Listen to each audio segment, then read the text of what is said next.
नमस्कार, देश की बात में आप सभी का बहुत बहुत स्वागत है। राहुल गांधी ने इन दिनों जो अवतार लिया हुआ है उसके चलते विपक्षी एकता पर भी सवाल खड़ा हो रहा है। ये बात आपको अटपटी लगेगी। अभी हम बताते हैं आपको।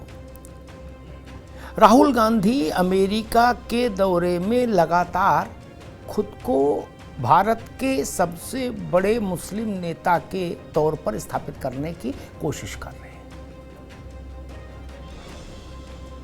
एक दौर में जो स्थिति मुसलमानों के बीच में जवाहरलाल जी की थी, इंदिरा गांधी की थी, उसके बाद हेमवती नंदन बहुगुणा की थी या अर्जुन सिंह की थी,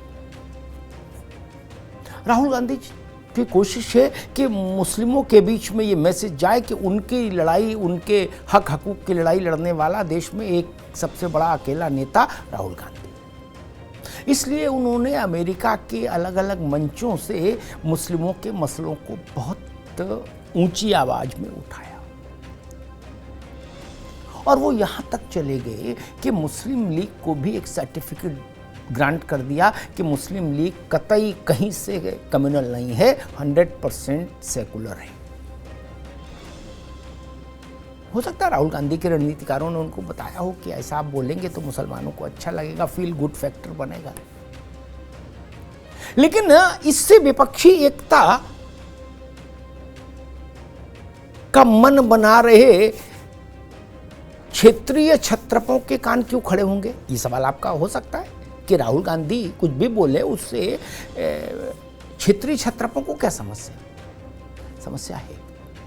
कर्नाटक में कांग्रेस की जीत ने राहुल गांधी को यह हौसला दिया कि मुसलमानों का मामला ठीक है, इस पर दांव लगाओ।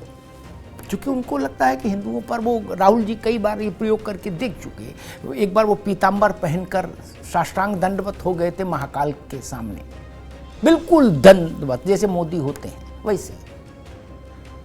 मोदी जी और उनकी फोटो आप देखें तो पहचानना मुश्किल हो जाएगा, सिर्फ बालों से समझ में आएगा कि ये मोदी जी लेटे हैं, ये राहुल गांधी लेटे हैं। लेकिन उनको बात फिर मन उचाट हो जाता है बहुत जल्दी। वो कहते भाई कोई रिजल्ट नहीं आ रहा। जैसे कुछ भक्त होते हैं ना, एक मंगल ₹1.25 की बूंदी चढ़ाई, बोले भाई साहब आइए, इसमें सिलेक्शन ही नहीं हुआ, हमने हनुमान जी को छोड़ दिया। बोले अब बरम बाबा के यहाँ जा रहे हैं। कुछ लोग होते हैं बहुत ज्यादा छटपटाहट। तो राहुल जी ने फिर कहा भाई महाकाल वाला मामला चल नहीं रहा, सोमनाथ वाला, दत्तात्रेय गोत्र वाला, बोले ये सब नहीं चल रहा। अब बोले अब मुस्लिम वाला मामला ठीक है, इसमें चलेंगे। और इसी बीच में कर्नाटक का चुनाव आ गया। हालांकि कर्नाटक के चुनाव में भी बीच रास्ते में बड़ी फजीयत हुई। उनकी पार्टी को हनुमान जी की स्तुति के लिए सुंदरकांड और हनुमान चालीसा गानी पड़ी, फिर गली गली। खैर, लेकिन जो वोट पड़ा वहां, उसने राहुल गांधी के रणनीतिकारों को समझा दिया कि भाई मुस्लिम ने कर्नाटक में एन ब्लॉक यानी थोक में कांग्रेस को वोट किया है। वो क्षेत्रीय छत्रप जनता दल सेकुलर के जेडीएस के पास नहीं गया मुसलमान। इसीलिए देवेगौड़ा की पार्टी जमीन पर आ गई, सितारे जमीन पर हो गए। और एक और क्षेत्रीय दल था, वो भी धूल धूसरित हो गया, क्योंकि मुस्लिमों ने वहां से अपना समर्थन हटा लिया। राहुल गांधी को लगा कि यही है राइट चॉइस, अब असली चीज मिली है। पारस पत्थर अभी तक कहां भटक रहे थे, मृग मरीचिका में, कस्तूरी कुंडल बसे, मृग ढूंढे जग वन माही। उनको लगा कि मेरी तो नाभि में कस्तूरी है, तो उन्होंने एक लाइन ले ली। अब समझिए ये हम आज देश की बात में ये विषय क्यों लाए। कोशिश हो रही है कि देश भर में सारे विपक्षी दल एक साथ आ जाएं ताकि मोदी को हराया जा सके। इसके लिए कभी दिल्ली में बैठक होती है, कभी तमिलनाडु में बैठक होती है, और अब लेटेस्ट बैठक 12 तारीख को पटना में हो रही है, जिसके मेजबान नीतीश बाबू है। खाना खर्चा नीतीश बाबू के ऊपर होगा, बाकी लोग जाएंगे। अखिलेश यादव भी एक बार निकल चुके हैं इंडिया टूर पर विपक्षी एकता के लिए, ममता जी निकल चुकी हैं, पवार साहब निकल चुके हैं, लेटेस्ट में केजरीवाल जी अभी निकले ही हुए हैं, वापस नहीं आए। वो अभी यत्र तत्र सर्वत्र मीटिंगें कर ही रहे हैं। नीतीश जी ने नया जहाज ही इसलिए लिया था राज्य सरकार की तरफ से कि भाई घूमने फिरने में आसानी हो। अब आप बताइए, अगर मुस्लिमों का वोट कांग्रेस को मिलने लगेगा तो इससे भाजपा का तो राई रत्ती नुकसान नहीं। ठीक, मैं ममता बनर्जी को मिले बंगाल में, चाहे राहुल गांधी की पार्टी को मिले और चाहे मिले कम्युनिस्टों को, भाजपा की सेहत पे क्या फर्क, उसको तो मिलना नहीं। ठीक, तो उनकी रणनीति तो अपने पत्तों पर है। लेकिन ममता बनर्जी को ये कैसे गवारा होगा?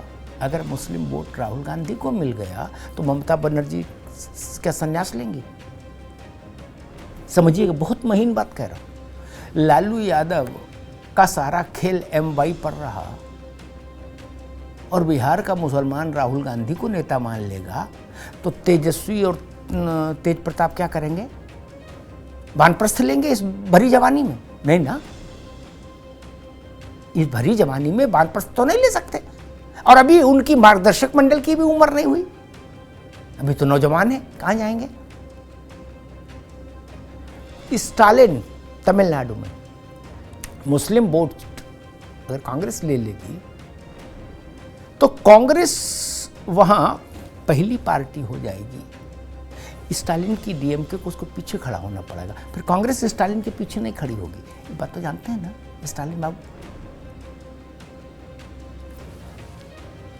एक राज्य देख लीजिए, जितने क्षेत्रीय छत्रप हैं, भाई शरद पवार को मुस्लिम वोट नहीं मिले तो महाराष्ट्र में क्या करेंगे?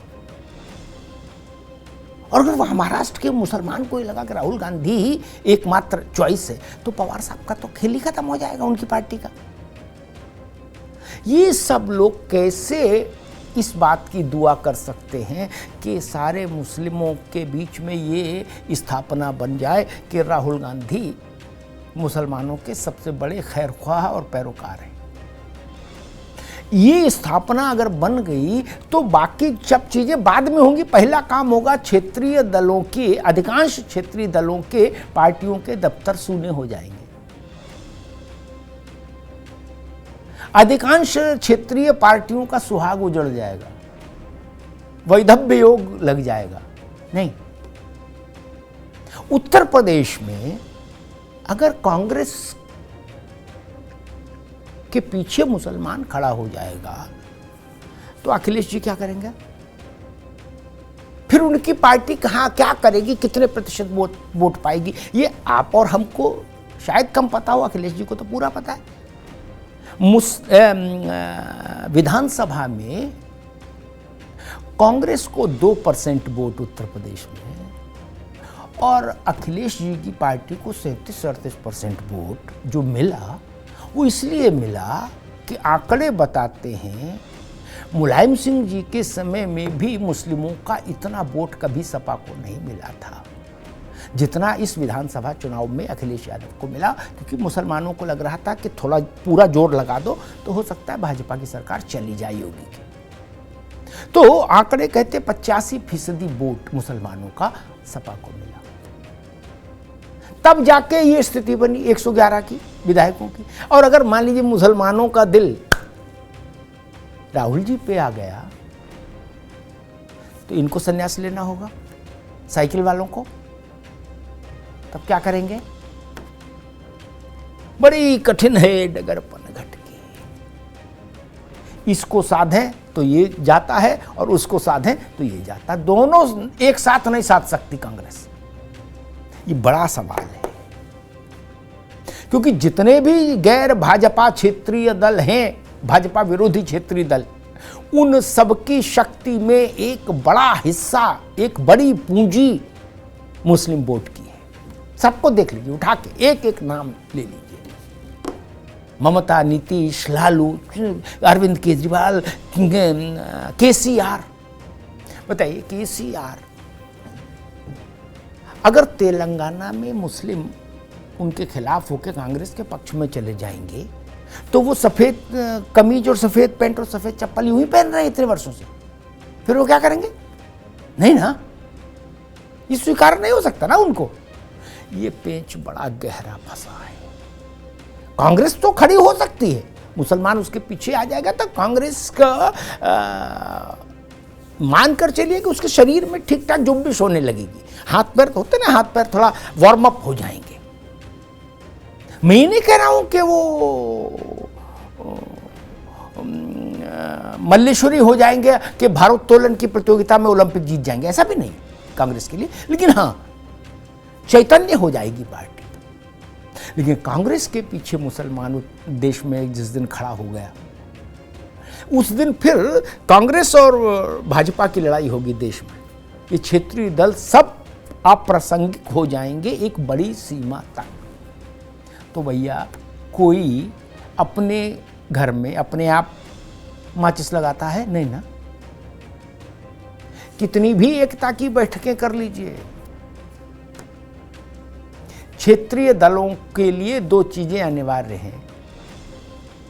कांग्रेस कमजोर रहे ताकि भाजपा विरोधी शिविर में उनका वर्चस्व रहे, और क्षेत्रीय दल ये भी जानते हैं कि क्योंकि अधिकांश क्षेत्रीय दल, ये भी जाके एक बार आप लोग भी गूगल से सर्च करिएगा, अधिकांश क्षेत्रीय दलों का जन्म कांग्रेस विरोध के आधार पर ही हुआ है। उसमें से बहुत सारे लोग तो कांग्रेस से निकले, पवार साहब, ममता जी। तो वो लोग इस बात को जानते हैं कि कांग्रेस मजबूत हुई तो हमको कमजोर होना होगा। ठीक भाई, एक ही जनरेटर है, उससे बगल वाले ने भी तार जोड़ लिया तो हमारे यहां लोड शेडिंग हो जाएगी, है ना। ये एक बड़ी समस्या है, इसका समाधान कांग्रेस को निकालना होगा, क्योंकि क्षेत्रीय दल मजबूत होती कांग्रेस को स्वीकार नहीं कर सकते अपने अपने राज्य में। क्योंकि कांग्रेस मजबूत होगी तो उसका पहला शर्त ये होगी कि मुस्लिम वोट उसके पास आ जाए वापस, जो जवाहरलाल जी के समय में था या इंदिरा जी के समय में था, वो किसी को मंजूर नहीं होगी। ये एक बड़ा पेच है। 12 तारीख अभी दूर है, पटना में बैठक है, देखते हैं क्या निकल कर आता है। लेकिन हाँ, धर्म संकट है और गहरा धर्म संकट है। धन्यवाद।